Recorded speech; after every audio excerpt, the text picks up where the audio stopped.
Good evening. This is Crime Classics. I am Thomas Hyland with another true story of crime. Listen. That was Giovanni d'Este running stealthily in the year 1500. That was Guido della Miopa, friend of Giovanni, and with him hired assassin. That was Michelotto, the chap that hired them for a piece of work this night on the streets of Rome, in front of St. Peter's Cathedral. And here is Michelotto's boss. And, having converged on a prearranged spot, it is he. Kill him. Tonight, I report to you on Cesare Borgia, his most difficult murder. Crime Classics, a series of true crime stories taken from the records and newspapers of every land, from every time. Your host each week, Mr. Thomas Hyland, connoisseur of crime, student of violence, and teller of murders. Now, once again, Mr. Thomas Hyland.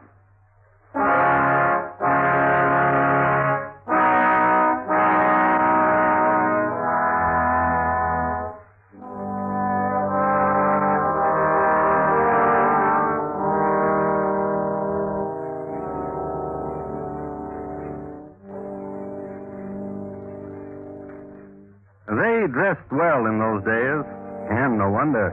They had the Duc de Valentinois to design their clothes for them. And all of us know, of course, that he was the chap who invented the Italian dart and tuck, as well as the one-finger thimble. So, a night out then in Rome, formal garden dinner at the Borgias. Over there by the wine service, just delivered by Michelangelo, is Paolo Orsino, young noble. He's dressed in red satin and cloth of gold. The hem of his surplice is studded with rubies, and his hat is trimmed with stiff gold lace. And there is Michelotto, a close friend to Cesare, and to Cesare's sister, Lucrezia. Lucrezia, such a wonderful party. Oh, how stunning you are. Valentinois, didn't he? And the ring. It's new, isn't it? Michelangelo. See? It opens, and a cunning little needle here. Lucrezia. Michelotto, I should tell you, is garbed in a livery of crimson velvet and yellow silk. His shirt is adorned with a double row of rubies, as big as beans. Michelotto. And here's our host, chastely dressed, simply, a great necklace of pearls about his throat, the only adornment. Michelotto, dear friend. Cesare, you've outdone yourself this evening. I was just saying to Lucrezia. Whatever you say to her, Michelotto, whatever you say to my sister, let there be adjectives of beauty and spinning light. Let there be words that mean flight and song and loveliness. Embrace me, brother. Put your warmth to my cheek, and I'll whisper to you. Yeah. Dear brother, magnificent brother. Pretty. My husband beckons me. Alfonso waves, come to me. Then go to him. Go. Fly to him. Michelotto. Yes. Lucrezia loves her husband, Michelotto. Yes. See how she greets him. Ardently.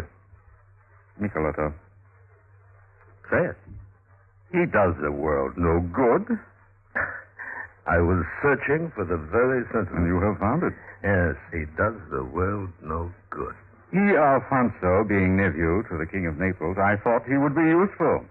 That in this bringing together of all Italy, his marriage to my sister would help wed the warring provinces. And Alfonso has done nothing. He has done nothing. Except make love to your sister.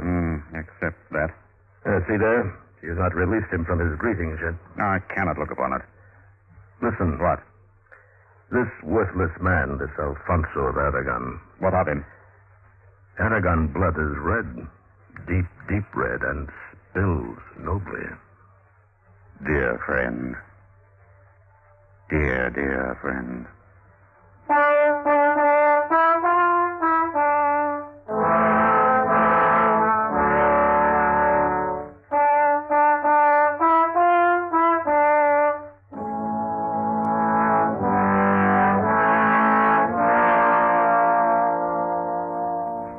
Then come with me now, past the table set with succulents from all over the world, and jewel-studded goblets and golden dishes, past the gilded youngsters, servants, past the Moorish maidens spinning to bell and tambourine, and here a giant, mute and muscular, who supplies poses, and dancing about him dwarves from Madagascar, dervishes from India, past all of them and into another part of the garden and down the path, and here, the place of deep-throated tiger lily and Grecian fragments strewn in studied disarray. This place. Methinks he plans to kill me, wife. Since returning from Firenze, your thoughts are dismal with death and sorrow. You saw how he looked upon me with loathing. My brother loathes the world, except that which is in his arms at the moment. Tell me this, Lucrezia. What? What does he say of me? He asks if I love you. And you answer. I say yes. Then he asks if I am pleased with you. And you answer. I say yes. And I offer my lips to the sun as if I am kissing you, and I say yes. Divine. Divine, Lucrezia. Youth of beauty, my husband. Youth of bravery and daring. Listen. Yes? Do something brave now. Do a daring thing. Leave. Leave? The palace of Cesare? The feasting not yet begun? I want to. But Cesare is disfavored. Daring. Brave. Yes.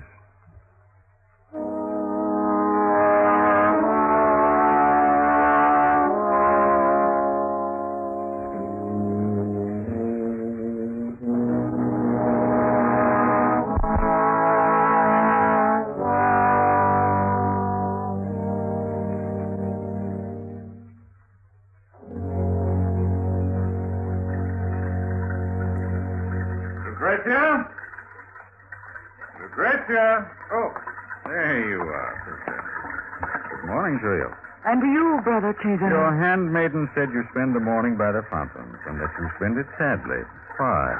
Not sadness quite, but Lucrezia. yes.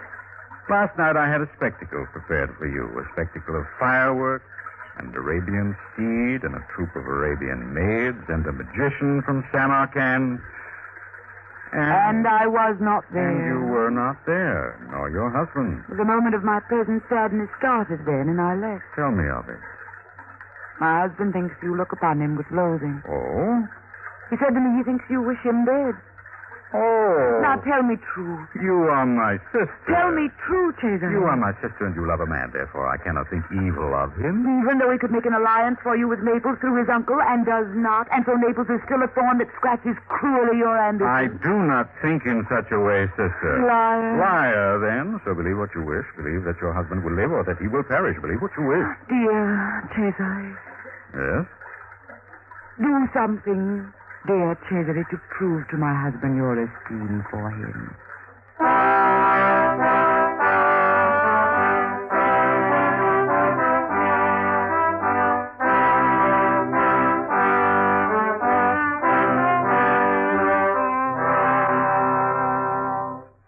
First, Cesare sent to Alfonso a gift, a marble basin filigreed with gold, and in it, an invitation to meet him at Michelangelo's studio, where the artist was sculpting a portrait of one of Cesare's favorites.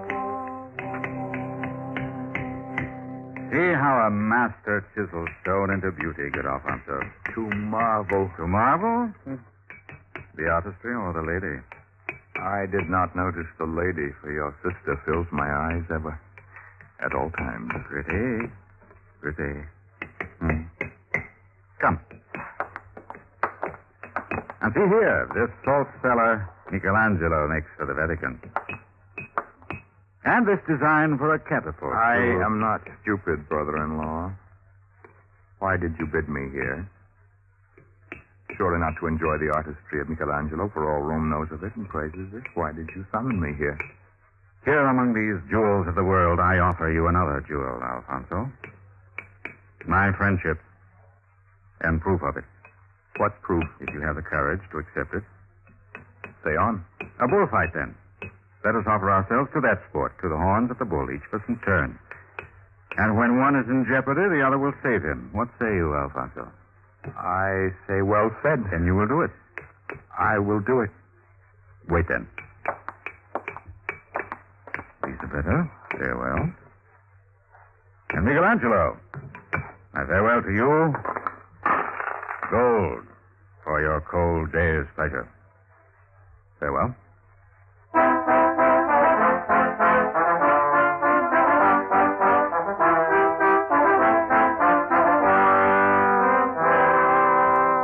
So a bullfight was arranged. Each fought the bull in his turn.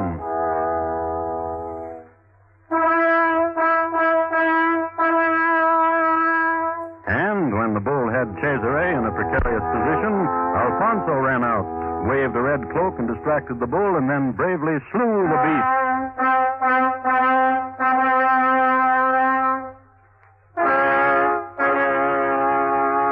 And in his turn, Cesare succored Alfonso when Alfonso fought the bull and was in peril. This is the way nobility proved to the world that they were fond of each other, friends to the death, buddies. I'm glad. I'm happy. I'm delighted. Friend. Friend. And now, friend of my life, dear Alfonso, a boon. Whatever. This boon. Meet with me in front of St. Peter's this evening so that I can take you to Master Giulio for a fitting. Friend of my life, I will be there. Farewell to you. And to you, my sister. Fare you well. How did it go? I asked him to meet with me in front of St. Peter's Cathedral this evening, that I would take him to Master Giulio for a fitting. What bait that is. The vain man. At 9 o'clock. Now that he trusts me, he will be there. Will you meet with me? Yes. And tell Giovanni of the poignard of the meeting? And Guido? Yes. 4 of us, then. And we will approach from 4 directions.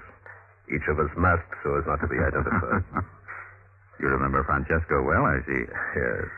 Then tonight, dear friend. Yes.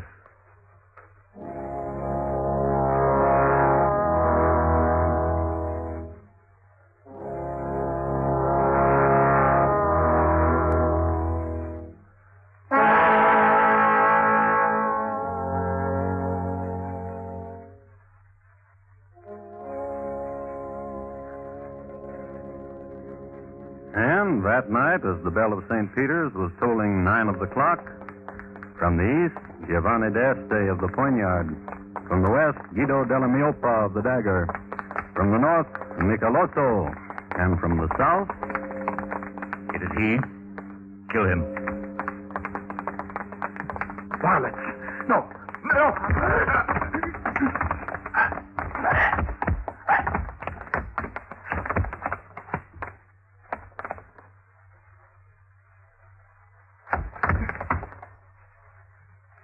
Red blood of Aragon on the pavement of Rome.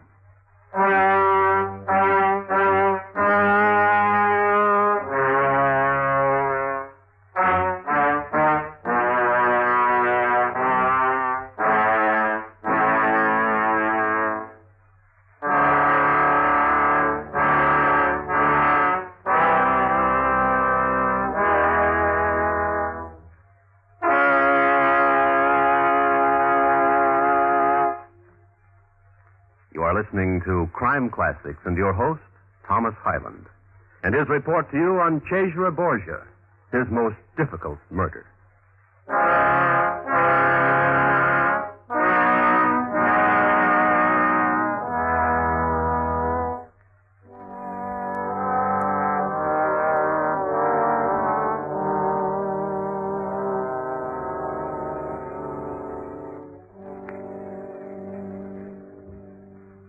I'd like to add my 2 cents to the Renaissance. The Renaissance was an awakening from the Middle Ages, which was a period of darkness and brutality.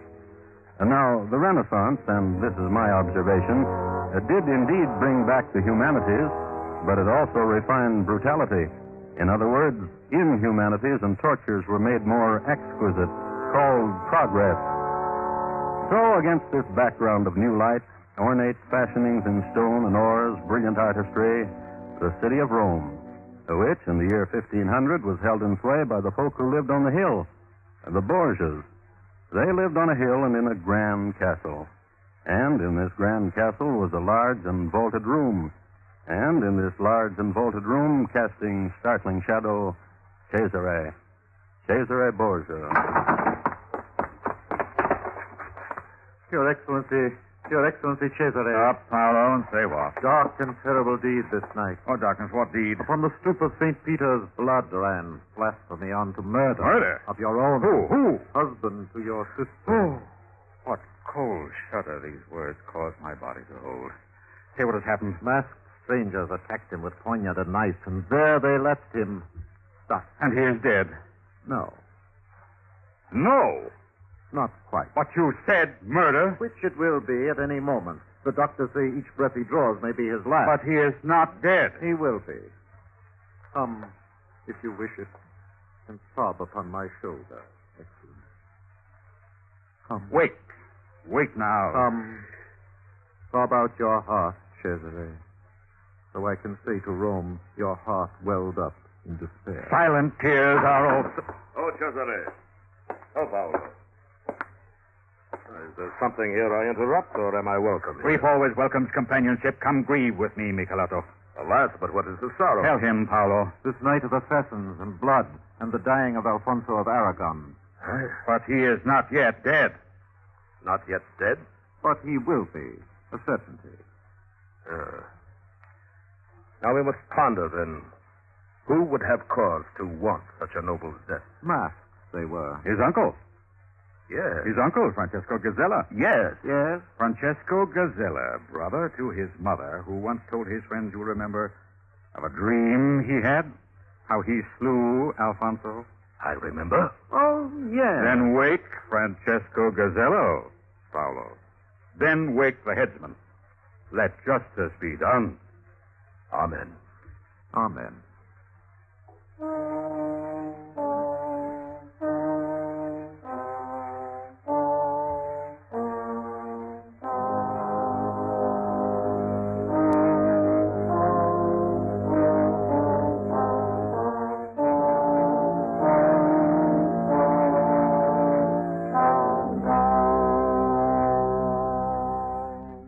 And that night, Francesco Gazella went to the block in good humor, smiling, joking with the headsman, and similar manifestations of no hard feelings. His last statement on records is interesting, too. "This is a dream," he said, "and I shall awaken in a little while and have my wine and bun." The records state that when Francesco's head was exhibited to the Roman crowd, it wore a nice smile. Well, as you know, Alfonso just refused to draw his last breath. Inhale, exhale, he wouldn't stop. He didn't regain consciousness, but he didn't stop breathing either. So Cesare went to visit him, and in the anteroom to the sick chamber, You did it. Lucrezia Borgia making an accusation. It does not matter who you executed, who you gave to the headsman's block. You did it. You caused it to be done. But no, sister, be calm by this assurance.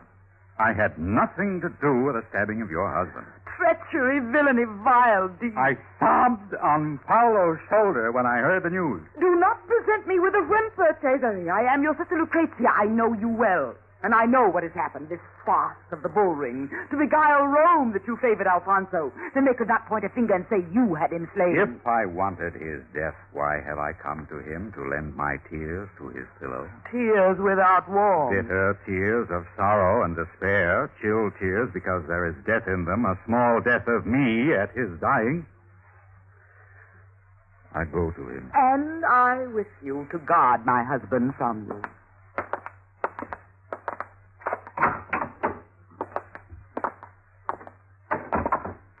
Doctor, Your Excellency. how is he? Remarkable. A miracle. He should be dead, but he isn't. A miracle. Remarkable. Oh, Alfonso, dear friend, almost brother to me. As you would take your place in heaven now. Smile then, because you are revenged. Vile man of an uncle slew you. And what reason could he have had, Alfonso? Gentle Alfonso, sweet and brave man, to have struck you down. I have been stricken too, for you are beloved of fair Lucrezia, as I am beloved by her. Therefore we share a sainted place. And when you will go, I will live loneliness. Had you lived longer, sweet friend, what merriment we would have made. What harmony. Brother, Take me from this place. you weep true tears, warm tears. Take me from this place. Yes.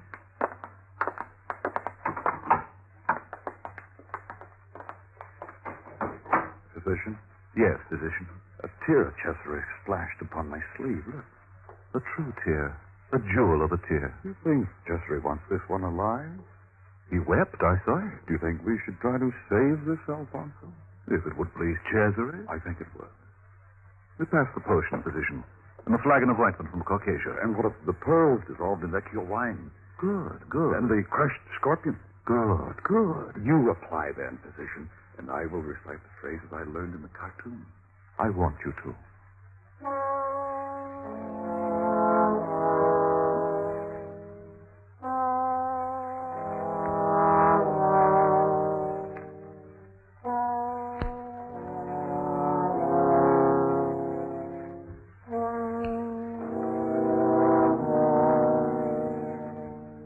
I have no idea whether it was the ointment from Caucasia, or the crushed scorpion, or the phrases the good physician had picked up at the headwaters of the Nile, but whatever it was, Alfonso one day opened his eyes and hopped right out of bed. A miracle. Remarkable.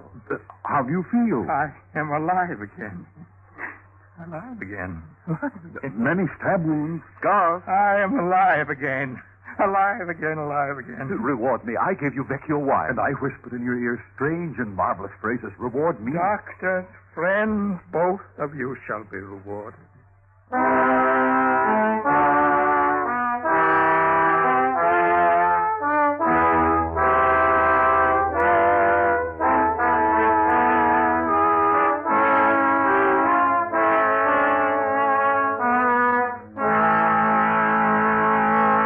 I do not know what magic they used, the physician. To the block with them, both of them. Yes, Your Excellency. Wait. Yes.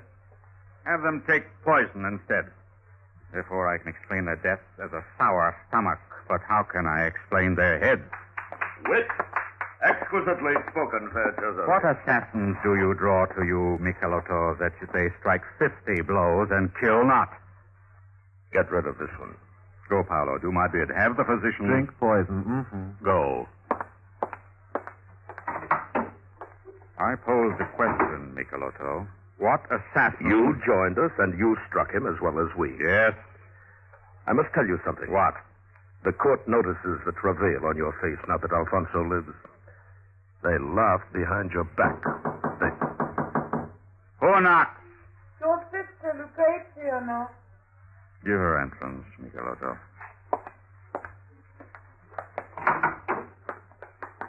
What do you want, sister?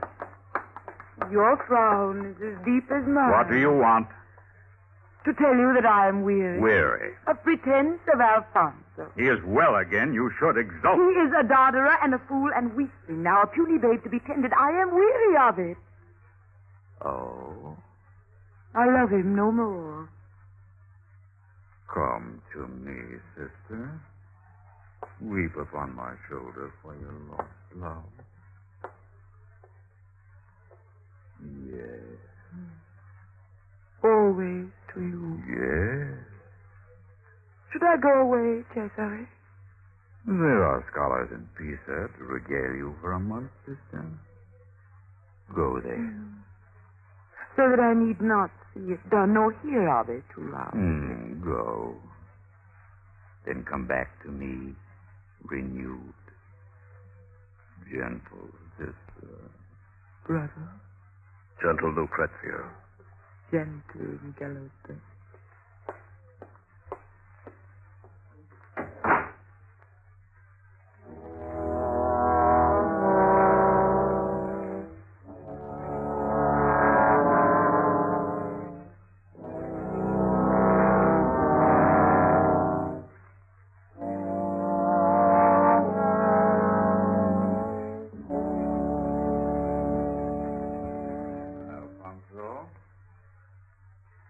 Alfonso.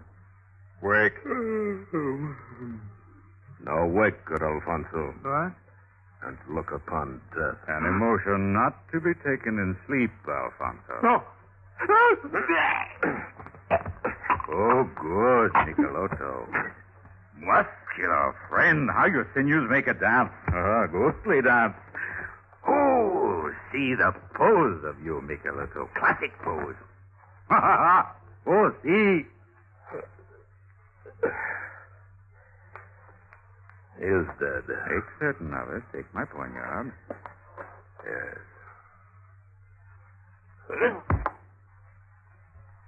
It is a night's deed, and it is done.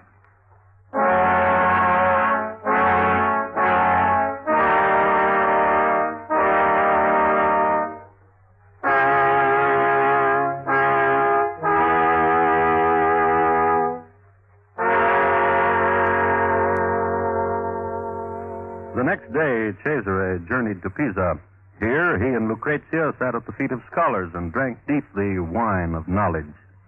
One day, one of these savants tarried too long with Lucrezia on some question not philosophical.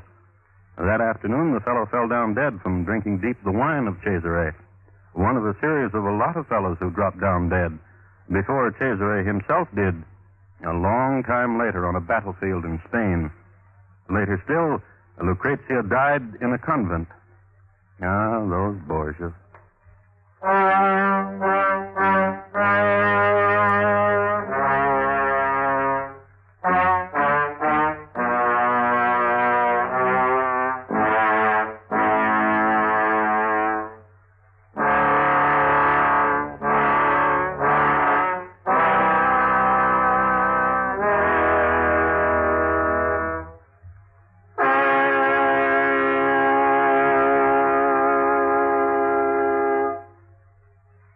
In just a moment, Thomas Hyland will tell you about next week's crime classic. Cesare Borgia, tonight's crime classic, was adapted from reports and accounts of the times by Morton Fine and David Friedkin. The music was composed and conducted by Bernard Herrmann, and the program is produced and directed by Elliot Lewis. Thomas Hyland is portrayed on radio by Lou Merrill. In tonight's story, Whitfield Connor was heard as Cesare, William Conrad as Michelotto, and Betty Lou Gerson as Lucrezia. Featured in the cast were Lamont Johnson, Edgar Barrier, Hy Averback, and Larry Thor.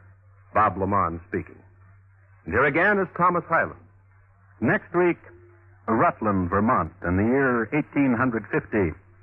The three fellows named Leathers, Vermontians by way of Egypt, met a young lady and were all taken by her. But you remember the old saw, two's company, four is a crowd. It's listed in my files as Widow McGee and the Three Gypsies, a Vermont fandango. Thank you. Good night.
Has come to you through the worldwide facilities of the United States Armed Forces Radio and Television Service.